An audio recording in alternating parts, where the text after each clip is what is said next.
Hey there, guys. Today we get to cover an epic movement by Joel Makin. This is a match, again, from the recent Black Ball Open that took place in Egypt between James Willstrop and Joel Makin. And what you'll see is Willstrop has Makin under a ton of pressure. Makin's already behind Willstrop. Willstrop's getting ready to play this drop shot, and we're going to break down Makin's movements.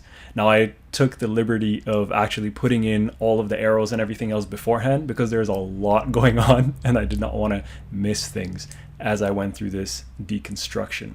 So I hope you enjoy it. Let's check it out. I'm going to get the play going over here. Okay, so Willstrop is about to hit the ball there. And what do we see? Makin is already in his split step. His feet are off the ground. His eyes, he's like Superman, got those laser beams. Makin's eyes are glued. He's watching. He's watching to see where that ball's going to go. He's got his split step. Feet are off the ground, like I said. And there. Willstrop's hit it. This back foot, you can see his calves are flexing. His balls of the ball of that left foot is on the ground, starting to accelerate him forward. And there he goes. There's that flex calf I was talking about. And here we got a bit of a sprinting motion. So yeah, his knee's not quite up as high as his waist, but he's starting to drive that leg forward. And now that movement, it's like anyone knows with a sprint, you have lots of muscles working. You have your calf muscle working in the back leg, you have your hamstrings working, you have your hip flexors working. So many things starting to work here, especially as you start accelerating the movements.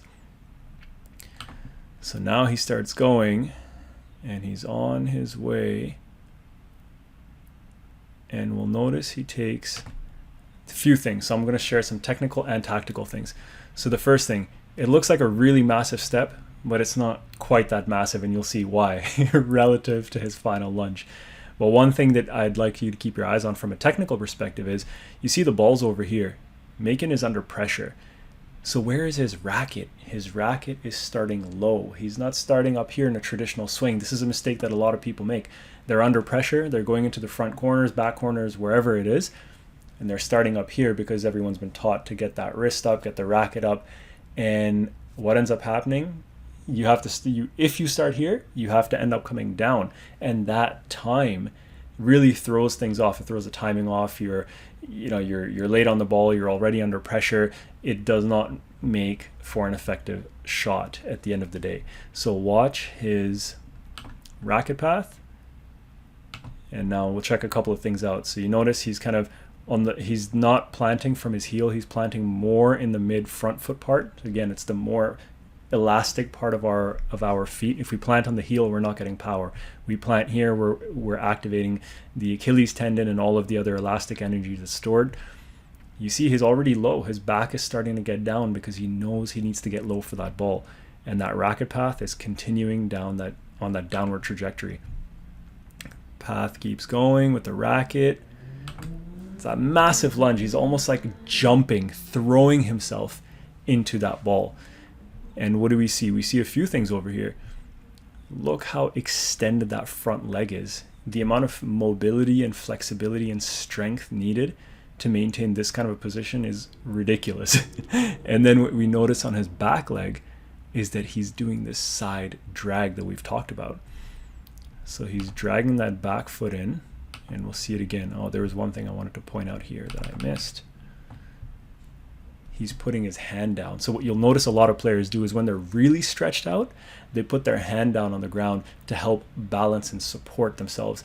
So one little tip I'll share with you guys, just getting into that position, getting into a lunge like he has over there with his right foot forward, you can put your left hand down on the ground with your left leg extended behind you, exactly like he looks, and you can just work on getting comfortable in that deep of a lunge. So check that out. That's strength and flexibility and mobility at its finest. And the best part, and I think I point this out in a second, is that he has total control of his racket face. It's a little blurry because obviously we're going slow-mo, but his racket face is like this. It's not here, it's not here, it's not wobbly. It's in full control with that position that he's maintaining. And we'll see that in a second. Let me go back a bit. That went pretty fast. So we see there. He's got that open racket face to get under that ball. His back is literally parallel to the ground, full extension, back foot drag with the foot down with the toe. He's literally extended almost in the splits. His front leg, his heel is actually on the ground because he's so far forward, his toes can't even be on the ground. He plays this ball. Oh, there it was. Let's see. There. Look at that angle of everything with that back foot again and that front leg. Excuse me. It didn't come. I was about to sneeze. And then he gets that ball on the front wall. And look what's happening now. His back foot is starting to drag in a little bit. And now he's starting to lift. There's maybe a little bit of a push from his hand. I don't know if he's consciously practiced that or not, but there's a bit of a push from his hand. His back is starting to lift, and you'll notice he's already turning his head to watch the ball to see where it's going. He's lifting up. He's pushing from his front foot and his back. All of it's coming up. He might even be using his hand. And then from there, there's something interesting I noticed, which truthfully, I had not noticed before. He's coming up, and I'm going to go through this really slowly. So number one, eyes are on the ball. And then from here, he's gotten into this position where he's still pretty spread out, to be honest. And then he does something interesting here. You see, he took his foot off the ground, so it's all one motion. He's pushed out so explosively that his front leg left the ground. His back and his front feet are getting into a more balanced position so that he can now plant over there. And then he has another push because he sees, okay, Willstrup, the obvious shot is for Willstrup to hit this ball straight down the wall. So Makin is now, so he did basically two steps of his movement. Extreme lunge. Phase one of the recovery was to get into a somewhat manageable position, which is what he just did. Phase two is to push from that manageable position and pivot. And you're going to notice this pivot in a second. So he's pushing out. His back left foot is planted as his pivot leg. Check that out. And that also leaves the ground for just a moment while he's doing this full rotation. Puts that foot down over there and then accelerates off to chase down the next ball. Now, this was a super complicated one, and this was an extreme movement showing the mobility, the flexibility, the strength, the technical prowess that you need in these challenging positions. So what I'm going to do is I'm just going to play this. It'll be about a minute again. I'm going to play this without pausing, with a little bit of running commentary if we want. So here he's accelerating forward almost like a sprint. So some clues for you guys practicing some sprinting. That racket path is staying low because he knows that's where he's going. He's on the balls of his feet for power. His back is down. He's getting under that ball with a massive explosive lunge and push, using his hands to help him. And then from this position, two phases. Here's phase one. He's recovering into a more comfortable position while watching the ball. And then when he puts himself in the comfortable position, phase two is to apply power again and pivot and then explode and accelerate. It's like a mini split step again right there. And then you explode off to get that next ball. Now, that slow-mo was about 40 seconds. I spoke for 8 minutes breaking it down. And the actual sequence of events was literally like 1 second. So you can see how much goes into 1 second of movement.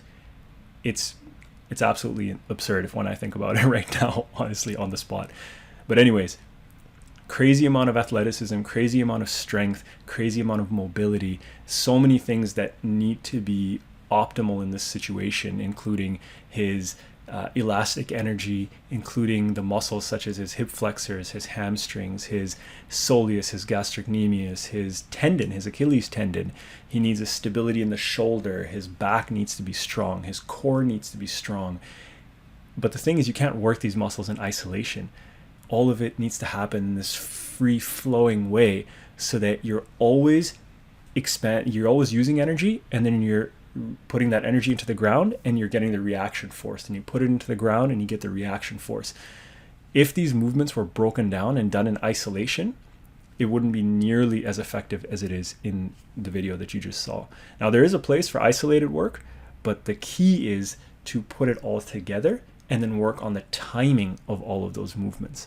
And like I said, I'm working on the program that will allow you to get closer to this type of movement. I can't guarantee it, obviously, because it depends on our age, our training age, our baseline fitness, how keen and committed we are. But I can share the tools that can help you get there. So if you're interested, I'm sharing a link in the comments where you can actually enter your email address and your name if you wish to be notified of the program when it's ready. I hope you enjoyed that video. I hope you learned a lot. I hope that you gained a greater appreciation for the fitness and the strength required in our sport. And I'll see you in the next video.